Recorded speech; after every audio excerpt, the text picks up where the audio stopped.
오늘 우리에게 주시는 하나님의 말씀은 사도행전 1장 1절에서 8절까지 말씀입니다. 사도행전 1장 1절에서 8절까지의 말씀 한 절씩 교독하고 마지막 절은 다 함께 읽도록 하겠습니다. 제가 먼저 받들어 읽겠습니다.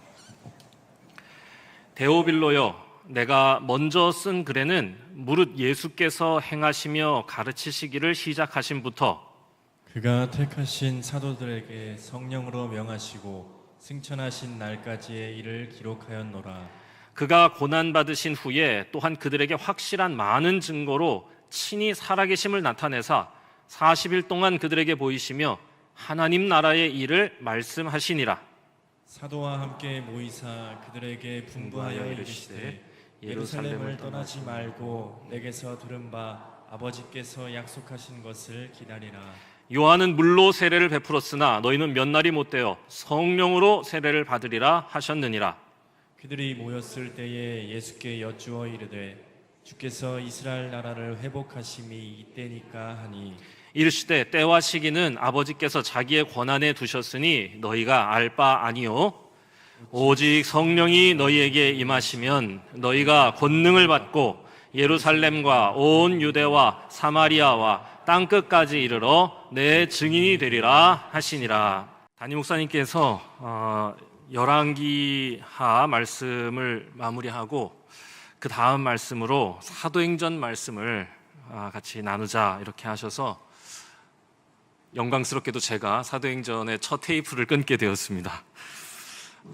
오늘부터 시작해서 사도행전의 말씀을 쭉 우리가 함께 나누게 될 텐데 이 사도행전은 누가가 쓴 성경입니다. 그래서 누가행전이라고도 합니다. 그러니까 이제 누가복음하고 바로 이어져서 실은 같이 그 뒤에 붙었어야 됩니다. 누가복음 24장 뒤에 이제 말씀이 딱 붙으면 딱 연결이 되는 건데 우리 편제상 정경화 과정을 거치면서 요한복음이 중간에 끼어들긴 했죠. 자, 근데 누가가 이 성경을 특별히 이제 누구에게 쓰고 있느냐?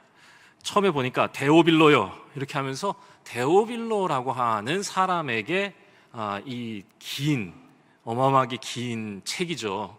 28장이나 되는 굉장히 긴 책을 편지로 이렇게 적고 있는 건데 데오빌로라고 하는 한 사람을 위한 책일까 생각해 보았습니다. 어떤 사람들은 이 데오빌로를 사람의 이름이라고도 합니다. 맞습니다. 사람의 이름일 수도 있습니다. 그런데 저는 이걸 이렇게 읽습니다. 데오빌로, 사람의 이름이라기보다요 데오필로스입니다. 데오가 뭐냐? 데오는 하나님이고요, 필로스는 사랑입니다. 그러니까 이렇게 얘기하는 거죠. 하나님을 사랑하는 여러분, 제가 꼭 전하고 싶은 글이 있습니다 라고 쓰는 겁니다. 그러니까 하나님을 사랑하는 모든 자들에게 전하는 참 하나님에 대한, 특별히 성령에 대한 이야기가 이 사도행전이다 할 수 있습니다. 자, 그래서 오늘 이제 첫 시간 부활하신 주님이 제자들과 지내시던 그 마지막 날의 이야기로 시작하겠습니다. 누가가 하나님을 사랑하는 모든 사람에게 꼭 전하고 싶은 첫 번째 이야기입니다. 자, 말씀을 보니까 3절, 부활하신 예수님은 제자들과 40일을 함께 지내시면서 하나님 나라의 일을 가르쳐 주셨다 이렇게 되어 있습니다. 그러니까 부활하신 주님께서는 40일 동안 부활의 몸으로 제자들과 함께 하시면서 그 전에는 제자들이 미처 귀를 열고 듣지 못했던, 그러나 부활하신 하나님의 권위로, 부활하신 주님의 권위로 제자들에게 하나님 나라의 일을 가르쳐 주셨다. 그리고는 우리 주님께서는 어떻게 말씀하시느냐? 오늘 말씀을 보면 승천하시기 전에, 40일을 함께 계시고 승천하시기 전에 그 하나님의 나라는 너희의 힘으로 만드는 세상이 아니다. 성령이 임할 때 이루어지는 것이니 반드시 내가 약속한 그 성령을 기다려라. 이게 오늘 우리가 처음 읽은 이야기입니다. 그 성령님께서 우리에게 오실 것이니까 기다려라 이거죠. 여러분, 성령님께서 우리에게 오신다는 게 얼마나 크고 중요합니까? 이건 아무리 강조해도 저는 다함이 없다. 저는 기독교 신앙을 가진 사람들에게 성령이 우리와 함께 하신다는 게 얼마나 위대한 일인지, 성령을 모르고서는 신앙생활을 할 수 없다고 생각합니다. 창세기에서 하나님은 인간을 창조하실 때 흙으로 빚으시고 그 코에 생명을 불어넣으시는데 그 생명이 성령입니다. 그러니까 아담의 생명이 그 코에 불어넣은 하나님의 그 호흡, 그 영에 있었던 것처럼 인간은 그 하나님의 영을 떠나면 생명을 잃은 거고, 하나님의 영을 다시 받는 건 생명을 다시 얻는 것이라고 성경이 계속 끊임없이 우리에게 전해주고 있습니다. 그러니까 성령 없이 사는 건 실은 생명 현상은 갖고 있지만 사는 건 아니다. 그거는 굳이 헬라어로 말하면 그건 비오스 혹은 푸시케 정도 됩니다. 그런데 성령이 함께 하신 생명은 쪼에, 참 생명, 그리스도 안에 있는 하나님이 주시는 그 참 생명, 그 어디 있냐? 성령에게 있는 것이죠. 그러니까 성령을 기다린다고 하는 건 죄로 인해서 죽었던 하나님의 영을 우리가 함부로 내던져서 죽어있던 우리가 다시 하나님의 세상인 에덴의 아담이 되는 길이다. 다시 생명을 얻는 길, 모든 것이 제자리를 찾게 되는 일입니다. 그러니까 이게 성령을 얻는다는 건 무슨 슈퍼 파워를 얻는 거, 요즘에 우리 애들이 게임하고 이러는데 무슨 그 능력 같은 거 이렇게 얻는, 이런 게 아닙니다. 그 정도 수준으로 성령을 접근하기 시작하면 절대로 이해할 수가 없어요. 제가 참 좋아하는 그 복음성가가 하나 있습니다. 성령에 불타는 교회라는 건데 애들이 좋아하는 노래거든요. 근데 이게 가사가 참 좋습니다. 성령님이 임하시면 능력이 나타나 모든 것이 일어날 수 있게 되죠. 이거 가사를 너무 잘 썼어요. 참 선한 것이 여기 일어나네. 어두움을 물리치는 빛이 있네. 성령 안에 능력 힘입어, 그 능력을 힘입어 난 두렵지 않네.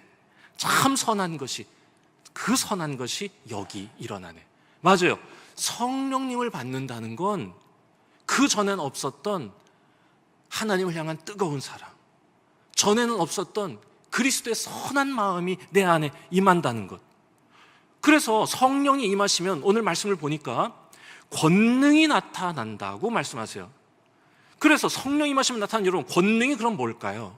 슈퍼 파워냐?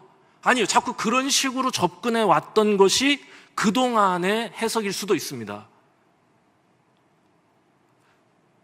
저는 그런데요, 권능을 너무 크게만 생각하니까 저기 어딘가에서 역사를 뒤바꾸는 능력, 아니요, 그럼요. 우리 성령님은 역사를 뒤바꾸시기도 하시고 죽었던 자를 살리기도 하시죠. 그렇지만 그건 우리 같은 그냥 일상을 살아가는 사람들에게는 너무 먼 일이 되는 거예요. 그러면 우리에게는 성령이 임하시지 않은 것 같다고 느낄 때가 많을 수 있는 것이죠.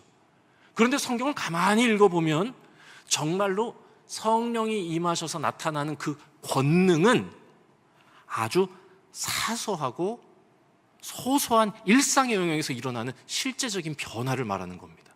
저기에서 일어나는 큰 일이 아니라 여기서 일어나는 소소한 그러나 위대한 변화. 성경에서요, 변화라고 하는 말을 어떤 단어로 쓰느냐, 메타노이아, 이걸 회개라고도 번역합니다. 그런데 이 메타노이아라는 말이 회개해라, 천국이 가까이 왔다, 회개하고 성령을 받아라, 이렇게 할 때 그 회개라고 하는 말 있죠? 그 회개라는 메타노이아, 이거를 영어로 하면 뭐 체인지로 번역할 수도 있고, 더 좋은 번역은 트랜스폼이라고 하는 단어가 있습니다. 트랜스폼은 그냥 사소한 몇몇 가지의 개선이 아니라 본질적인 변화, 근본적인 거듭남을 트랜스폼이라고 하는 겁니다. 그러니까 메타노이아는 그런 건데 솔직히 이거보다 더 좋은 해석이 있습니다.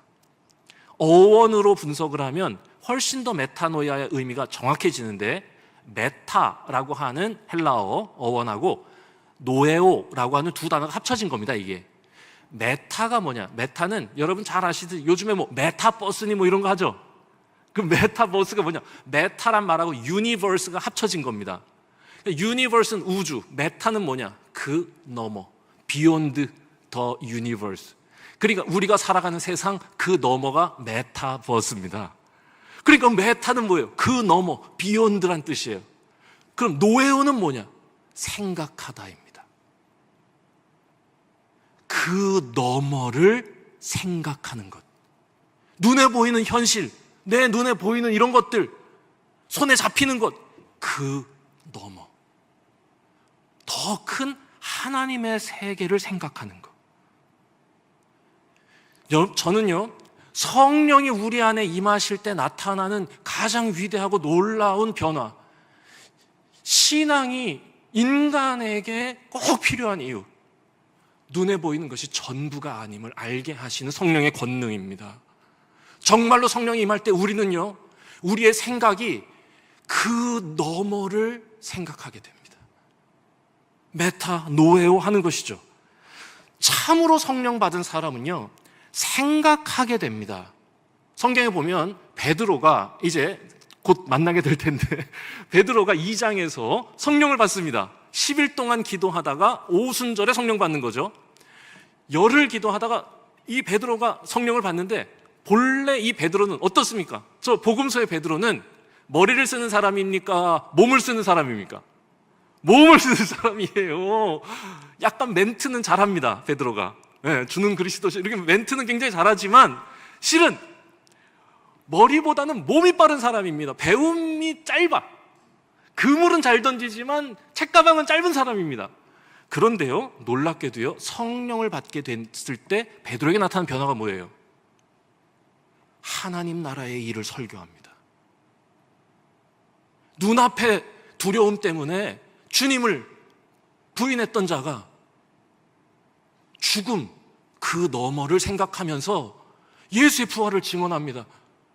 그 짧은 입술로 공부도 하지 않은 사람이 설교를 하기 시작하는데요, 그 베드로의 설교에 회심한 사람이 몇 명이었냐? 8,000명입니다. 어마어마합니다.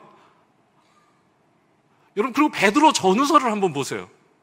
베드로 전후서는요, 이 신약 성경 중에 가장 지성이 빛나는 글 중에 하나입니다. 단어 하나하나, 조사 하나까지 너무 아름다운 글이에요. 성령께서 그의 지성을 깨워주신 겁니다. 성령이 오셨네라고 하는 찬양이 또 있습니다. 성령이 오셨네, 성령이 오셨네, 내 주에 보내신 성령이 오셨네. 이 뒤에 가사가 아주 좋습니다. 뭐 놀라운 주의 권능 이렇게 노래하지 않고요, 우리 인생 가운데 친히 찾아오셔서, 그 뒤가 뭔지 아시죠? 그 나라 꿈꾸게 하시네. 성령 받은 자가 작곡한 것입니다. 성령 받았으니 이걸 아는 것이죠. 성령이 주시는 능력은 우리가 사는 세상 그 너머 하나님 나라를 꿈꾸게 하시고 생각하게 하는 겁니다. 여러분, 생각하는 그리스도인이야말로 참 그리스도인이다. 그리고 참 그리스도인은 생각하는 사람이라고 정의할 수 있을 겁니다. 여러분, 아이히만이라고 혹시 아시죠? 이 2차 세계대전 때 유대인들을 대량 학살했던 히틀러의 이 부역군입니다. 그 장군이었죠.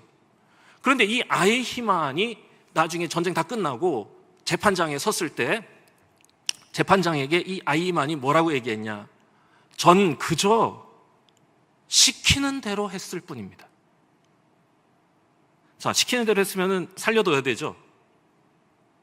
그럴 리가요. 사형시켰습니다. 이유가 뭔지 아세요? 죄명은 생각하지 않은 죄입니다. 무엇이 옳은지, 무엇이 그른 건지 생각하지 않은 것. 그리스도인은 생각하는 사람이에요. 하나님으로 인해 성령이 주시는 권능으로 하나님과 함께 생각하는 것. 수많은 선택의 이 순간마다, 유혹의 순간마다 하나님을 생각하고 이게 옳은지를 생각하는 사람이 그리스도인이죠. 그래서 제 아들들을 신앙으로 제가 양육하면서 제 마음대로 안 되죠. 저도 기도하면서 가르칠 뿐입니다. 저도 목사 아들이지만 아버지가 강제로 가르치는 게 아니라 성령님이 주권적으로 저에게 다가오셔서 저를 일깨워 주신 것처럼 우리 아들들도 그렇게 해주시기를 바라요. 그런데 아이들에게 생각나라고 제가 항상 어렸을 때부터 얘기하던 게 있는데, 태커나 태균아, 어떤 사람이 좋은 사람이냐? 똑똑하고 따뜻한 사람. 이건 무조건 외우겠습니다. 똑똑 따뜻. 똑똑하고 따뜻한 사람. 자, 그러면 하나 더. 똑똑하고 따뜻해지는 거 누가 그렇게 만들어주시지? 하나님이 만들어주시죠. 하나님이 우리에게 임하실 때, 성령이 우리에게 임하실 때 우리에게는요, 그 전에 못 보던 그 너머의 세상을 보는 생각을 주시고요, 전에는 없던 하나님을 향한 뜨거운 사랑을 주시는 거예요. 그래서 똑똑하고 따뜻해지는 겁니다. 그렇게 성령 받아 똑똑해지고 따뜻해진 자는 반드시 그 생각하고 느낀 것을 실천하게 돼 있습니다. 그래서 우리 성령님은 그냥 단지 깨닫게 하시고 뜨겁게 하실 뿐 아니라 반드시 그 하나님의 말씀이 우리의 삶을 통과하게 하신다고 저는 믿습니다. 우리의 삶에서 실천되고 적용되고 훈련되기를 바라시는 거예요. 이게 진짜 성령의 권능입니다. 이 누가가 데오빌로에게 전하고자 하는 가장 중요한 메시지. 하나님을 사랑하는 자들아, 이 사실을 모르지 않기를 바란다 라고 하면서 전하는 거죠. 자, 그렇다면 성령 받기 원하는 이들에게 뭐가 필요할까? 우리 모두는 성령을 받아야 하고 성령에 충만해야 합니다. 그런 자들에게 예수님께서 뭐라고 지금 제자들에게 말씀하시냐? 성령을 기다리라. 자, 4절 우리 함께 한 목소리를 한번 읽어보도록 하겠습니다. 4절 띄워주세요. 4절. 떴나요? 안 떴죠?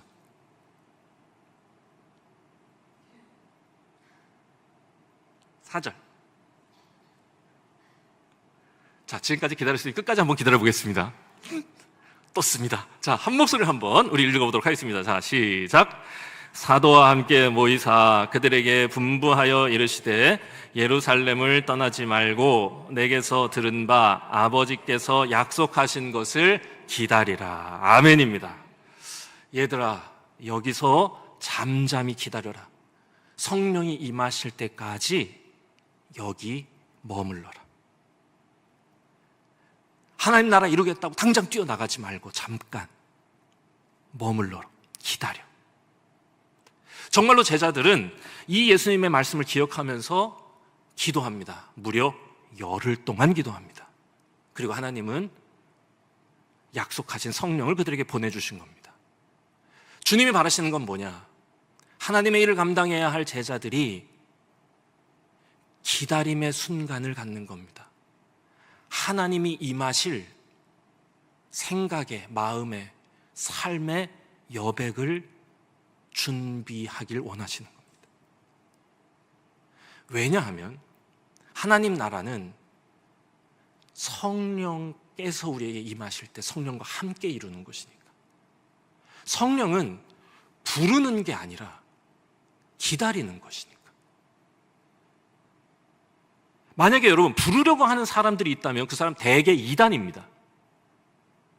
누가 부르죠? 신을 부르는 무당들이 그렇게 하는 겁니다.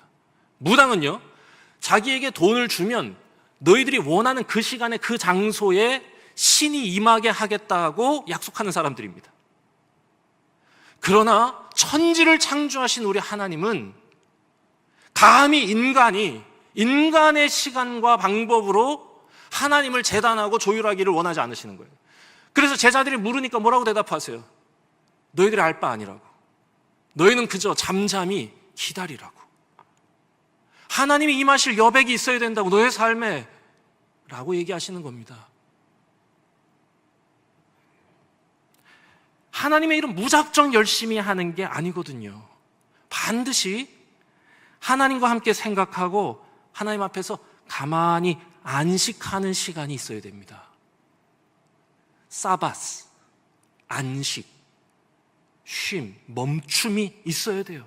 멈춰서 가만히 생각하는 시간이요.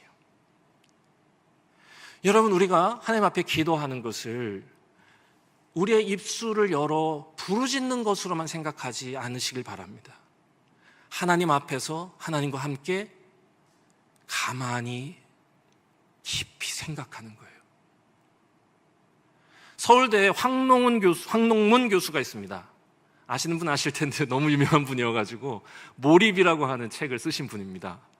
근데 이 황농문 교수의 이 몰입이라고 하는 책에서 얘기하는 게 이겁니다. 몰입이 뭐냐? 가만히 생각하는 힘이요.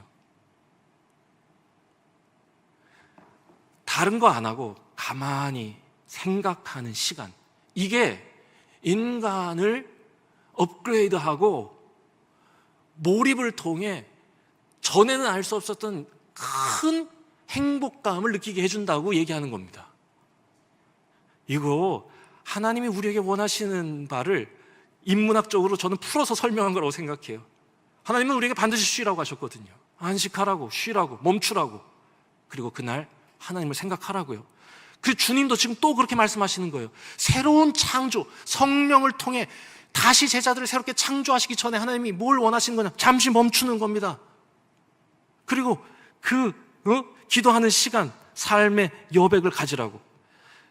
여러분, 이 기다림이 없는 사람은요, 나중에 반드시 교만해지거나 좌절하거나 둘 중에 하나인 것 같습니다. 기다림이 없으면, 기다리지 않고 당장 이루어지면 교만해질 거고요. 기다리다가 못 이루면 좌절할 거거든요. 조급하게.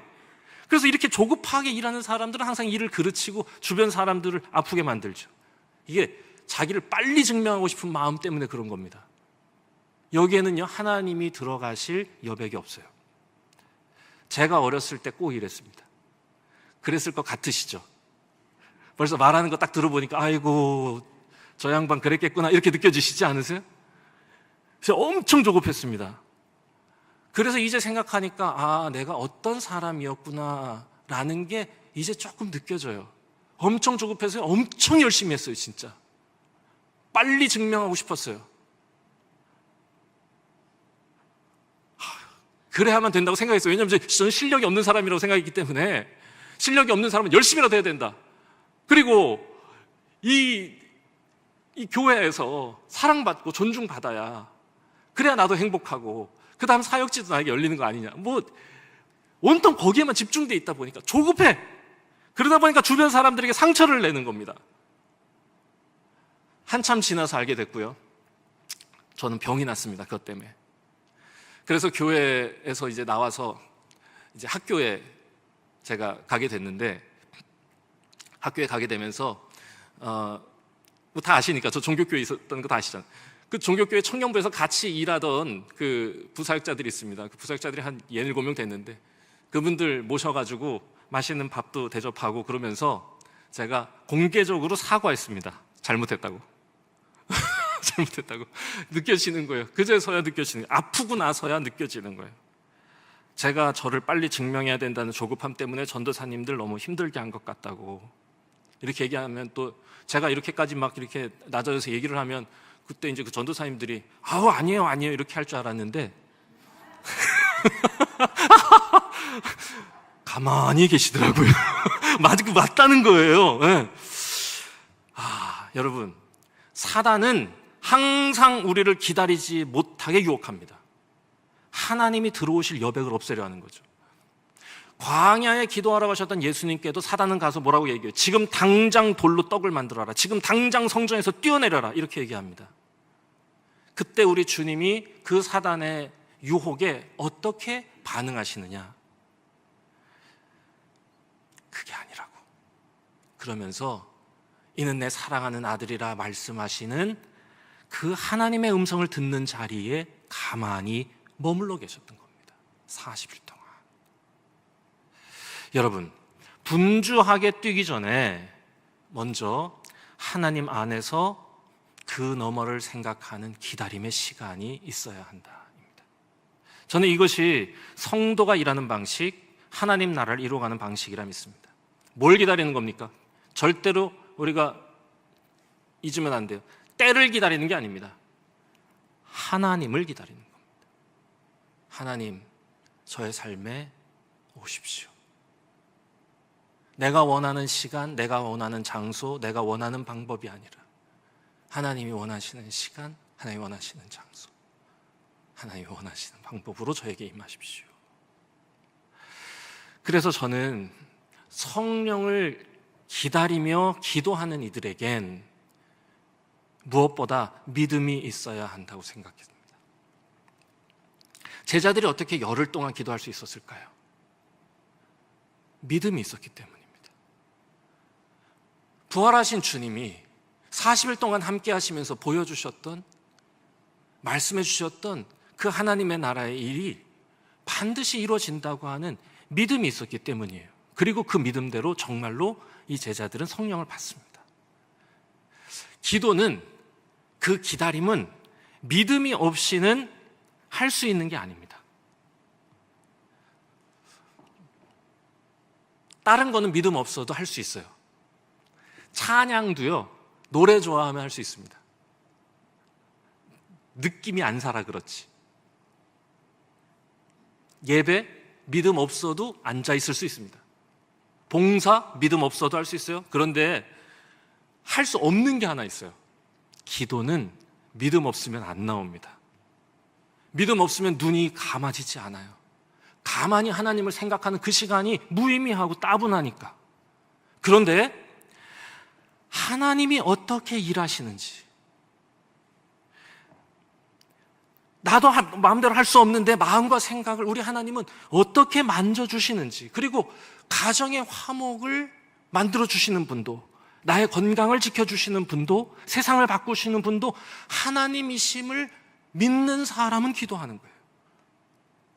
그게 믿어지지 않으면 한마디도 기도가 안 나와요. 그리고 나에게 그런 하나님의 은혜가 꼭 필요하다는 걸 절실히 느끼지 못하면, 나야말로 그런 하나님의 은혜가 가장 필요한 사람이라는 걸 인정하지 못하면 가만히 기도하는 그 시간을 가질 수 없는 겁니다. 그래서 저는 믿는 사람의 가장 중요한 표징은 기도다. 믿어지면 기도하고 믿어지지 않으면 못하는 거니까. 많은 사람들이 교회를 다니고 나는 하나님을 믿는다고 말하지만 정말로 하나님께서 나의 인생을, 우리 세상을 인도하신다는 걸 인정하고 믿고 기도하는 사람은 그리 많지 않은 것 같습니다. 이 믿음으로 기도하는 사람은 인생에서 일어나는 일들을 다르게 봅니다. 왜? 하나님이 어떻게 일하시는지 아니까. 믿음으로 기도하는 사람은 보여요. 하나님이 어떻게 일하시는지. 우리 사이에, 우리 공동체 안에, 우리 이 아름다운 하나님의 교회를 하나님은 어떻게 운행하시고 움직이시고 사람들의 마음을 조율하시는지 보이고 감격하고 감사하고 노래합니다. 믿음이 없으면 안 보여요. 믿음이 없으면 기도하지 못하고, 기도하지 않으면 보이지 않아요. 내일 모레 우리 청년들이 수련회 갑니다. 이틀 동안, 아니 사흘이라고 그래야 되나요? 금, 토, 주일입니다. 그래서 토요일 날까지 자고 주일날 아침에 교회에 나온답니다. 2박 3일이라고 하는 시간을 2024년에 청년들이 낸다고 하는 것, 매우 놀라운 일입니다. 다시 하겠습니다. 굉장히 놀랐다는 표현을 한번 해주셔야 됩니다. 오라고 하시면 되겠습니다. 다시 하겠습니다. 2024년에 청년들이 2박 3일의 시간을 내는 건 놀라운 일입니다. 그럼요. 그 일이 일어나고 있다니까요. 중앙교회에 그 일이 일어나고 있습니다. 하나님께서 일하시는 것이 우리 눈에 보입니다. 무엇보다 이번 수련회에서 우리 교회 청년들이 누구 하나 빠짐없이 정말로 하나님을 믿음으로 기도할 수 있으면 좋겠습니다. 하나님 앞에서 잠잠히 하나님의 나라를 생각하는 시간을 가졌으면 좋겠고, 하나님이 임재하실 기도의 여백, 삶의 여백을 갖게 되었으면 너무 좋겠습니다. 여러분들이 다 같은 마음으로 기도해 주시고 또 그렇게 격려해 주시면 좋겠습니다. 자, 말씀 정리하겠습니다. 하나님 나라, 우리 힘으로 세워가는 나라 아니라 성령의 권능으로 세워가는 것입니다. 우리 중앙교회가 이제 앞으로 이어질 사도행전의 이야기, 믿음으로 기도하고 기도하며 하나님의 일하심을 보며 함께 일했던 그 제자들의 이야기를 함께 나눌 때 우리도 다 같이 그들처럼 성령 충만한 성도, 성령 충만한 교회 되기를 소망합니다. 그래서 하나님을 참으로 믿고 하나님의 임재를 기다리며 기도하는, 그래서 성령 받아 눈에 보이는 현실 그 너머를 생각하며 하나님 나라를 살아내는 참 근사한 성도들 우리가 되기를 바랍니다.